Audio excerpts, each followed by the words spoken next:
Welcome viewer. Paschimbanga সরকারের finance ডিপার্টমেন্টের পক্ষ থেকে আজ 15ই আগস্ট 2024 জাস্ট কিছুক্ষণ আগে একটি বিজ্ঞপ্তি প্রকাশ করা হয়েছে। কি বিষয় বিজ্ঞপ্তি না একটু দেখুন। In view of call given by a political party for 12 hours বন্ধ, অর্থাৎ কোনো একটি পার্টি 12 ঘন্টার বন্ধ রেখেছে, সেই বন্ধ প্রসঙ্গেই কিন্তু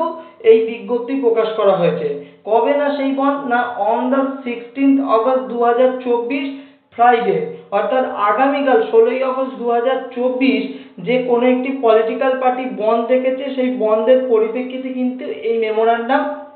প্রকাশ করা হয়েছে। কি বলা হচ্ছে এই মেমোরান্ডামে একটু দেখব।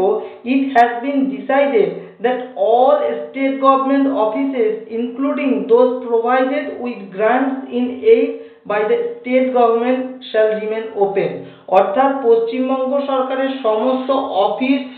যারা গ্রান্ট ইন এইডের মধ্যেও পড়ছেন, অর্থাৎ ধরুন পঞ্চায়েত, স্কুল, মিউনিসিপ্যালিটির সমস্ত দপ্তর কিন্তু খোলা থাকবে, এমনই কিন্তু বিজ্ঞপ্তি দেওয়া হলো পশ্চিমবঙ্গ সরকারের অর্থ দপ্তরের পক্ষ। and all the employees shall report for duty on the day, অর্থাৎ ওই 16ই আগস্ট 2024 শুক্রবার যে কর্মচারীরা ওই ডিউটিতে যোগদান করেছে সেই রিপোর্টও কিন্তু পাঠাতে হবে। এবং আরো বলা হয়েছে দেখুন, it has been decided no casual leave for absence either in the first half of the day or in the second half or for the whole day, অর্থাৎ ফার্স্ট হাফের ক্ষেত্রেও ক্যাজুয়াল লিভ গ্র্যান্ট করা হবে না এবং second হাফের ক্ষেত্রেও নয়, অথবা সারা দিনের জন্য কোনো লিভ কিন্তু গ্র্যান্ট করা হবে না। স্পষ্টতই বলা হয়েছে no casual leave for absence or nor any other leave shall be granted to any employee on the said date, অর্থাৎ ওই যে উল্লেখিত দিন 16ই আগস্টে কোনো রকম লিভ কিন্তু গ্র্যান্ট করা হবে না। এই বিজ্ঞপ্তিতে বা মেমোরান্ডামে কিন্তু স্পষ্ট উল্লেখ করে দেওয়া হয়েছে the employees who were on leave on the 14th August 2024 shall have to report for duty on 16th August 2024, অর্থাৎ কোনো কর্মচারী যদি 14ই আগস্টে ছুটি নিয়ে থাকে সেই ক্ষেত্রে কিন্তু 16ই আগস্ট যে তিনি প্রেজেন্ট আছেন সেই রিপোর্ট কিন্তু পাঠাতে হবে। আরো কি বলা হচ্ছে একটু দেখে নেব। It is further notified that absence of employees on those days will be treated as dice non and no salary will be admissible unless such absence is covered by the following grounds, অর্থাৎ নিম্নোক্ত যে সমস্ত গ্রাউন্ডের কথা বলা হয়েছে সেই সমস্ত গ্রাউন্ড ভিন্ন যদি অন্য কোনো ক্ষেত্রে কর্মচারীরা অফিসে বা বিদ্যালয়গুলোতে বা অন্যান্য যে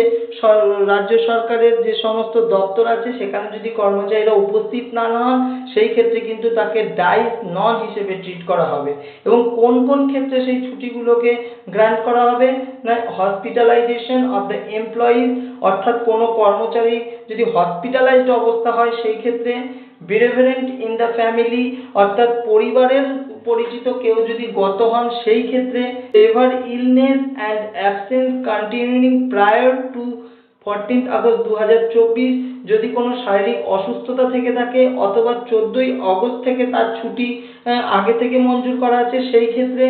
employees who had been on child care leave, maternity leave, medical leave and earned leave sanctioned prior to the 14th August 2024, অর্থাৎ 2024 14ই আগস্টের আগে যদি কোনো কর্মচারীর চাইল্ড কেয়ার লিভ অর্থাৎ CCL, maternity leave, medical leave আর আর্নড লিভ এই জাতীয় ছুটি যদি তার মঞ্জুর করা থাকে সেই ক্ষেত্রেই কিন্তু তিনি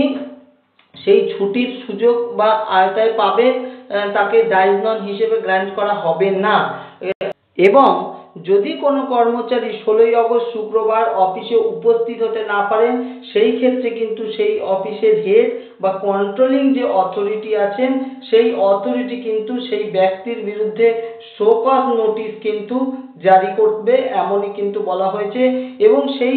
কর্মচারী যদি সঠিক কারণ দর্শাতে না পারে এবং সঠিক ডকুমেন্টারি এভিডেন্স যদি